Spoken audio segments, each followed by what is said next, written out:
Very good morning, dear student. Today also I am going to solve one more problems which comes in holding company's account topic. Okay. So today also we are going to solve one more 5 marks problem here. See the information, see the screen showing the information, that is particular, H limited and the S limited. Again what we have to calculate here, minority interest and the goodwill. Okay, so come to the point, come to the information. What information they have mentioned? Share capital of rupees 10 each. Okay, so share capital ಎಷ್ಟೈತಿ ಇಲ್ಲಿ 10 rupees each ಐತಿ. So ಇದರಲ್ಲಿ H company acquired 4/5 of shares of S company on 1/4/2014. ಅಂದರೆ H company ಯಾವಾಗ acquire ಮಾಡತೈತಿ S company the shares on 1st April 2014 ಗೆ. So ಎಷ್ಟು shares acquire ಮಾಡತಾರ ಇಲ್ಲಿ 4/5 ಅಂದರೆ this 5 lakh ಮೇಲೆ how many shares are there acquiring. Okay, that one we are going to get to know in the calculation of shares. Okay, ratio. Next reserve ಕೊಟ್ಟಾರಿ, ಇಲ್ಲಿ reserve ಎಷ್ಟು ಕೊಟ್ಟಾರಿ 1/4/2014 40,000. Profit again they mention 1/4/2014 20,000 30,000. Last one they mention total reserve, total profit which is nothing but on 31st March 2015 31st March 2015 60,000 for 1 lakh 30,000 80,000. So my dear students, see the information clear cut. ಇಲ್ಲಿ 1/4/2014 ಐತಿ, ಇಲ್ಲಿ 31st March 2015. It means what ever this reserve ಮತ್ತು profit ಏನ್ ಕೊಟ್ಟಾರಲ್ಲ ಇಲ್ಲಿಂದ ಹಿಡ್ಕೊಂಡು ಇಲ್ಲಿ ಮಟ ತಿಳಿತ್ರಿ. So from 1st April ರಿಂದ ಹಿಡ್ಕೊಂಡು 31st March ಮಟ. ಇಟ್ ಮೀನ್ಸ್ ಟೋಟಲ್ ಎಷ್ಟು ಕೊಟ್ಟಾರಿ ಇಲ್ಲಿ 1 lakh ಕೊಟ್ಟಾರಿ. ಇದ 1 lakh ನಲ್ಲಿ 40,000 ಅವರು ಏನ್ ಮಾಡ್ಯಾರ ಇಲ್ಲಿ ತಗೊಂಡಾರ ರಿಸರ್ವ್ ಆನ್ 1/4/2014 ಗೆ. It means 40,000 goes to pre-acquisition and the remaining 1 lakh minus 40,000 ಏನ್ remaining ಉಳಿತೈತಿ that is comes for the post acquisition. Okay, simple calculation ಐತಿ. ಇಲ್ಲಿ ನೀವು ನೋಡಬಹುದು ಪ್ರೀವಿಯಸ್ ಪ್ರಾಬ್ಲಮ್ ನಲ್ಲಿ ಏನಿತ್ತು, ಇಲ್ಲಿ ಪ್ರಾಫಿಟ್ ಜನರಲ್ ರಿಸರ್ವ್ ಬಗ್ಗೆ ಏನ್ ಡಬಲ್ ಇನ್ಫಾರ್ಮೇಶನ್ ಕೊಟ್ಟಿರಲಿಲ್ಲ. See the profit here double information ಐತಿ, ಇಲ್ಲಿ ಪ್ರಾಫಿಟ್ ಐತಿ ಮತ್ತು ಇಲ್ಲಿ ಪ್ರಾಫಿಟ್ ಐತಿ. 1/4 ಗೆ 10,000 ಕೊಟ್ಟಿದ್ರು. Total profit for the year ಎಷ್ಟು ಕೊಟ್ಟಾರಿ ಫ್ರಮ್ 1st April ರಿಂದ ಹಿಡ್ಕೊಂಡು 31st March ಮಟ್ಟ ಐತಿ. ಬಿಕಾಸ್ ಆಫ್ ದ್ಯಾಟ್ ನಾವು ಇಲ್ಲಿ ಏನ್ ಮಾಡ್ಕೊಂಡಿವಿ, ದಿಸ್ 25,000 ಪ್ಲಸ್ ದಿಸ್ 10,000 ಟೋಟಲ್ ಎಷ್ಟು ಬಂತು ಇಲ್ಲಿ ಪ್ರಾಫಿಟ್ 35,000 ಬಂತು. ಆ 35,000 ನಾವು ಹೆಂಗ್ ಡಿಸ್ಟ್ರಿಬ್ಯೂಟ್ ಮಾಡೀವಿ in the form of pre acquisition ಮತ್ತು post acquisition. See as usual 10,000 ಯಾಕೆಂದ್ರೆ 1/4 ಗೆ ಕೊಟ್ಟಿದ್ರು 10,000 ತಗೊಂಡಿವಿ. Remaining profit as usual this 25,000 ನಾವು ಇಲ್ಲಿ ಏನ್ ಮಾಡಿದೀವಿ ಡಿವೈಡ್ ಮಾಡಿದೀವಿ in the form of period. Okay, ಎಲ್ಲಿಂದ ಎಲ್ಲಿ ಅಷ್ಟ ಆಗೈತಿ. So this is called the information. But my dear student, in this information ಏನೈತಿ, ರಿಸರ್ವ್ 1/4/2014 ಪ್ರಾಫಿಟ್ 1/4/2014 ಅಂತ ಕೊಟ್ಟಾರ. Again total reserve on 31st March ಅಂದ್ರೆ ಟೋಟಲ್ ರಿಸರ್ವ್ ಅಂದ್ರೆ ಎಷ್ಟು ಫ್ರಮ್ 1st April ರಿಂದ ಹಿಡ್ಕೊಂಡು 31st March ಮಟ. Same like that total profit from 1st April ಇಂದ ಹಿಡ್ಕೊಂಡು 31st March ಮಟ. This is total. It means ಇಲ್ಲಿ ಏನ್ ಟೋಟಲ್ ಪ್ರಾಫಿಟ್ ಮತ್ತು ಟೋಟಲ್ ರಿಸರ್ವ್ ಕೊಟ್ಟಾರಲ್ಲ ಇದು 40,000 30,000 ಆಲ್ರೆಡಿ ಮೆನ್ಷನ್ ಮಾಡ್ಯಾರ. So will get to know in the problem. Okay, this much information they have given, in the form of this problem. Share capital kottari 10 lakh 5 lakh, reserve which is nothing but on 1/4 kottari 40,000 profit on 1/4 20,000 30,000 kottari. Reserve ಏನ್ ಕೊಟ್ಟಾರಿ total reserve ಅಂದ್ರೆ from 1st April ರಿಂದ ಹಿಡ್ಕೊಂಡು 31st March ಮಟ್ಟ ಎಷ್ಟೈತಿ 60,000 1 lakh. Total profit ಎಷ್ಟೈತಿ 30,000 80,000. This is the problem. This problem comes in the year 2020. I don't know exactly. If you have question paper then go for it. Question paper similar problem ಇದ್ರೆ solve ಮಾಡಬಹುದು. Okay, so come to the point now. This is the overall information. Okay, this is the overall information. ಈ information ನಾವು ಈಗ ಹೆಂಗ್ utilise ಮಾಡಬೇಕು in the calculation. Okay, come to the point. Yesterday ನಾನು ನಿಮ್ಗೆ ಏನ್ ತೋರಿಸಿದ್ನಿ, ಇಲ್ಲಿ ಒಂದ್ ಸ್ವಲ್ಪ ಸ್ಟೆಪ್ ಬರ್ದಿದ್ನಿ, ಅಂದ್ರೆ ಡೈರೆಕ್ಟ್ಲಿ ನಾ ಬರ್ದಿದ್ನಿ ಹೆಂಗೆ ಮಾಡ್ಬೇಕಂತ. But my dear students, it will be confused. ನಿಮ್ಗೆ ಇದೆಲ್ಲ ಕನ್ಫ್ಯೂಷನ್ ಆಗ್ತೈತಿ. ಅಂದ್ರೆ ಫಸ್ಟ್ ಇದು ಮಾಡೋದು, ಮೈನಾರಿಟಿ ಚಾರ್ಟ್ ಇದ್ ನಂತರ ಇದು ವರ್ಕಿಂಗ್ ನೋಟ್ ಮಾಡೋದು. ಈ ಪ್ರಾಬ್ಲಮ್ ನಲ್ಲಿ ನಾ ಹಂಗ್ ಮಾಡಿಲ್ಲ. ಏನ್ ಮಾಡೇನಿ, ಫಸ್ಟ್ ರೇಷಿಯೋ ಫಸ್ಟ್ ಪ್ರಿಪೇರ್ ಮಾಡೇನಿ, ಆಮೇಲೆ ಸಿಂಪಲ್ ಇನ್ಫಾರ್ಮೇಶನ್ ಏನೇನೈತಿ ಬರ್ಕೊಂಡೇನಿ. ದೆನ್ ಫಸ್ಟ್ ವರ್ಕಿಂಗ್ ನೋಟ್ ಮಾಡೇನಿ on the basis of pre acquisition and post acquisition. Final ನಾ ಏನು ಮಾಡೀನಿ ಇಲ್ಲಿ ಮೈನಾರಿಟಿ ಚಾರ್ಟ್ ಪ್ರಿಪೇರ್ ಮಾಡೀನಿ, then calculation of goodwill ಮಾಡೀನಿ. ಸಿಂಪಲ್ ಐತಿ. ಫಸ್ಟ್ ನಾ ಏನು ಮಾಡೀನಿ ಇಲ್ಲಿ ಏನೇನು ನೋಟ್ ಐತ್ರಲ್ಲ, ವರ್ಕಿಂಗ್ ನೋಟ್ ಏನೈತ್ರಲ್ಲ ಫಸ್ಟ್ ಮಾಡ್ಕೊಂಡೀನಿ. Then finally I went for what? For the final chart and the calculation of goodwill. Okay, now come to the next. How to prepare the ratio now? How to prepare the ratio? So H Limited, see H Limited acquired ಮಾಡಾತಾರ, ಎಷ್ಟು shares acquire ಮಾಡಾತಾರ? 4/5 of S Company Limited. My dear students, still remember whenever we are going to prepare 5 marks problem, that is nothing but minority interest preparation ಮಾಡುವಾಗ ಏನು ಮಾಡೋದು, H limited ಏನು information ಇಲ್ಲಿ ಕೊಟ್ಟಾರಲ್ಲ ಅದು ಒಟ್ಟು ನೋಡಂಗಿಲ್ಲ.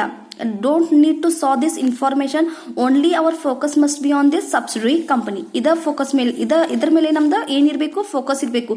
ಇದಂತೂ ಬಿಟ್ಟು ಬಿಡಿ ನೀವು, this leave this information, just focus on this subsidiary company. ಯಾಕೆಂದ್ರೆ ಬಿಕಾಸ್ ಎಚ್ ಕಂಪನಿ ಅಕ್ವೈರಿಂಗ್ ಅಂದ್ರೆ ಅಲ್ಲಿ ಇನ್ಚಾರ್ಜ್ ತಗೋತಾ ಇದ್ದಾರೆ. ಎಚ್ ಕಂಪನಿ ತಂತಂತೂ ಇನ್ಫಾರ್ಮೇಶನ್, ಫಾರ್ ಎಕ್ಸಾಂಪಲ್ ನಾ ಒಂದು ಕಂಪನಿ ಮ್ಯಾನೇಜ್ ಮಾಡತ್ತೀನಿ, ನನ್ನ ಕಂಪನಿ ಅಂತೂ ರನ್ನಿಂಗ್ ಐತಿ, ಬಟ್ ನಾ ಬೇರೆಯವ್ರ ಕಂಪನಿನೂ ಕೂಡ ಅಲ್ಲಿ ತಗೋತಾ ಇದ್ದೀನಿ ಅಂದ್ರೆ ನಾ ನನ್ನ ಇನ್ಫಾರ್ಮೇಶನ್ ನೋಡಂಗಿಲ್ಲ, ಬೇರೆಯವ್ರ ಕಂಪನಿದು ಇನ್ಫಾರ್ಮೇಶನ್ ನಾ ನೋಡ್ತೀನಿ.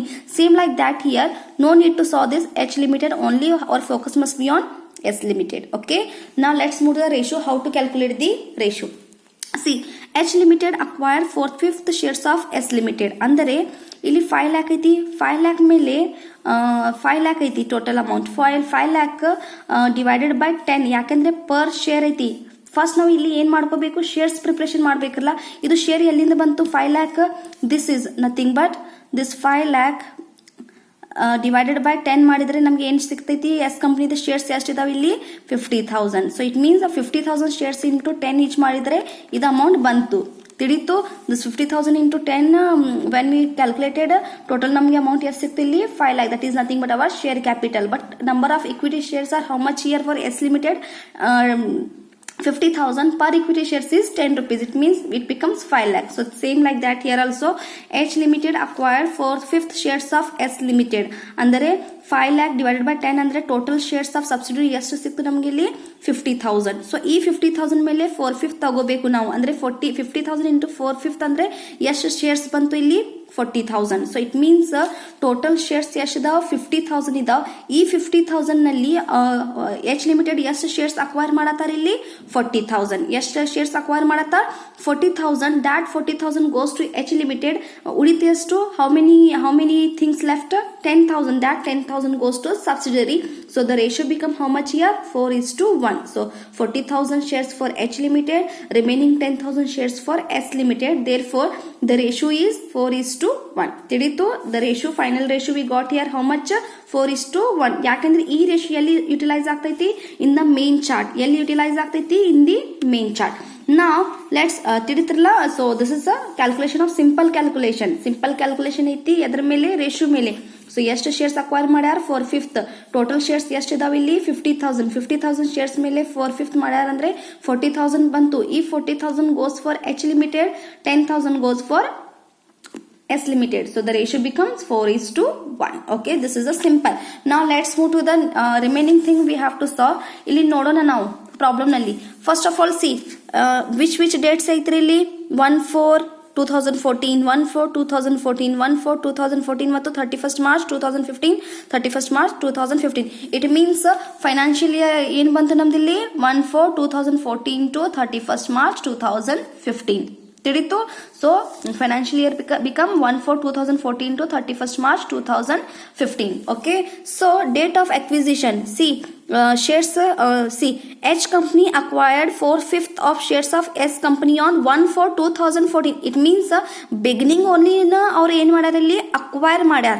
ಫಾರ್ ಎಕ್ಸಾಂಪಲ್ ಈಗ ಎಸ್ ಲಿಮಿಟೆಡ್ ಐತಿ, ನನ್ನ ಕಂಪನಿ ರನ್ನಿಂಗ್ ನಲ್ಲಿ ಐತಿ, on same year on the same time ಅವ್ರು ಏನ್ ಮಾಡ್ಯಾರ ಇಲ್ಲಿ ಅಕ್ವೈರ್ ಮಾಡ್ಬಿಟ್ಟಾರ. ಎಷ್ಟಿಗೆ ಅಕ್ವೈರ್ ಮಾಡ್ಯಾರ 1/4/2014 ಸೊ ಇಲ್ಲಿ cost of acquisition is nothing but ಏನು, ಸೊ ಟೋಟಲ್ ಶೇರ್ ಕ್ಯಾಪಿಟಲ್ ಎಷ್ಟು ಐತಿ ಇಲ್ಲಿ 50,000, 5 lakh ಐತಿ. ಆ 5 lakh ಮೇಲೆ 4/5 ಅವ್ರು ಏನ್ ಮಾಡ್ಯಾರ ಇಲ್ಲಿ ಅಕ್ವೈರ್ ಮಾಡ್ಯಾರ. So it means 5 lakh into 4/5 is nothing but 4 lakh. So ಎಷ್ಟು ಬಂತು ಕಾಸ್ಟ್ ಆಫ್ ಅಕ್ವಿಸಿಷನ್ ಇಲ್ಲಿ 4 lakh ಬಂತು. So my dear students, from last problem ನಲ್ಲಿ ನಾವು ನೋಡಿದೀವಿ, ಏನಂತ ನೋಡಿದೀವಿ ಇಲ್ಲಿ 3,000 ಶೇರ್ಸ್ ಅಕ್ವೈರ್ ಮಾಡಿದ್ದು ವಿಚ್ rupees 10 each. ಎಷ್ಟಿಗೆ ಅಕ್ವೈರ್ ಮಾಡ್ಯಾರ ಇಲ್ಲಿ ಅವರು 75,000. ಇಟ್ ಮೀನ್ಸ್ ಪರ್ ಶೇರ್ ಎಷ್ಟು ಬಿಡ್ತಿತ್ತು ಇಲ್ಲಿ 25 rupees.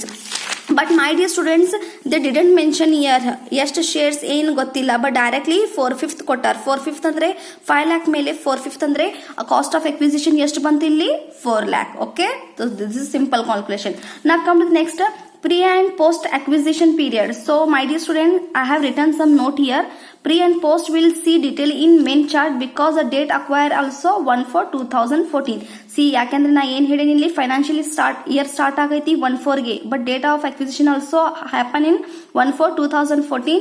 So this overall things ನಾವು ಎಲ್ಲಿ ನೋಡಬಹುದು ಇನ್ ದಿ ಮೇನ್ ಚಾರ್ಟ್, ಅಂದ್ರೆ pre acquisition reserve, post acquisition reserve, post acquisition profit, pre acquisition profit. Because of that reason now we have to find out this pre acquisition and post acquisition period.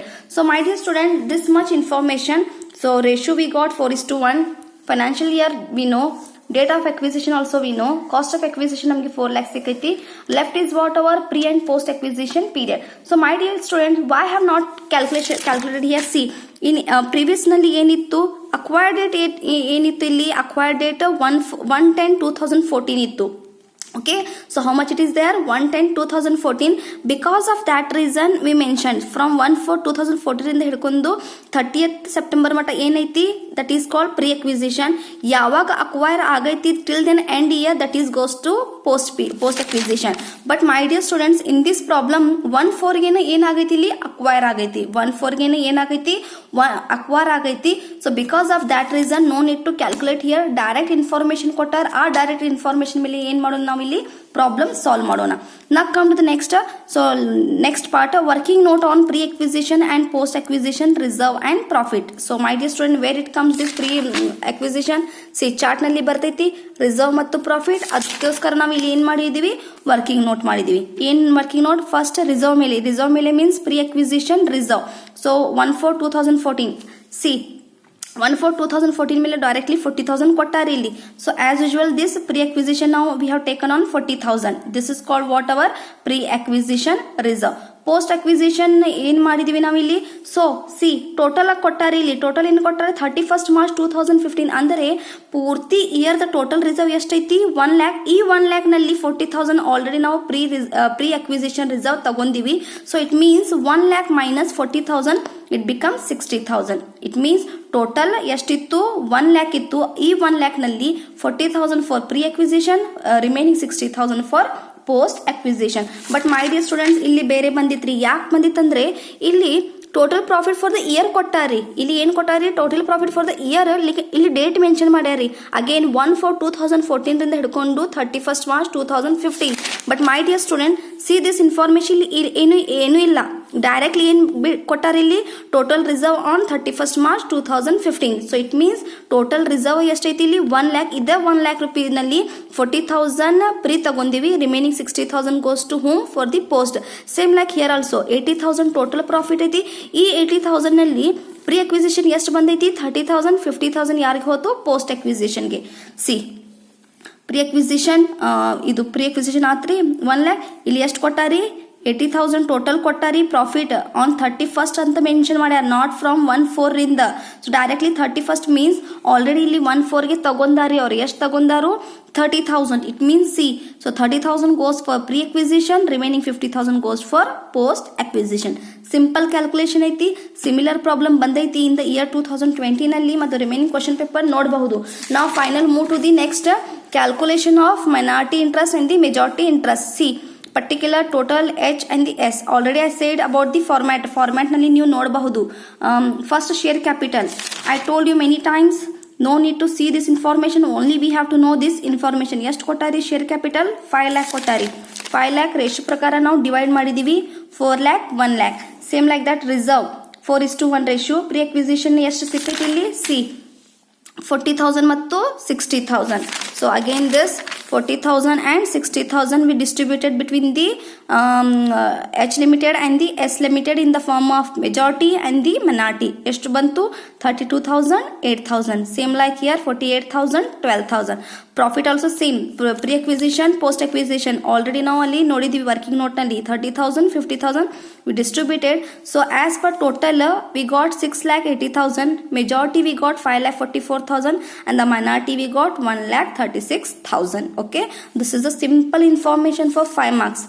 Finally calculation of goodwill, cost of acquisition already ನಾವು ಮಾಡಿದೀವಿ. ಇಲ್ಲಿ ಎಷ್ಟು ಮಾಡಿದೀವಿ 5 lakh ಮೇಲೆ 4/5 ಅಂದ್ರೆ ಎಷ್ಟು ಬಂತು 4 lakh. Okay, so ಎಷ್ಟು ಬಂತು ಇಲ್ಲಿ 4 lakh ಬಂತು.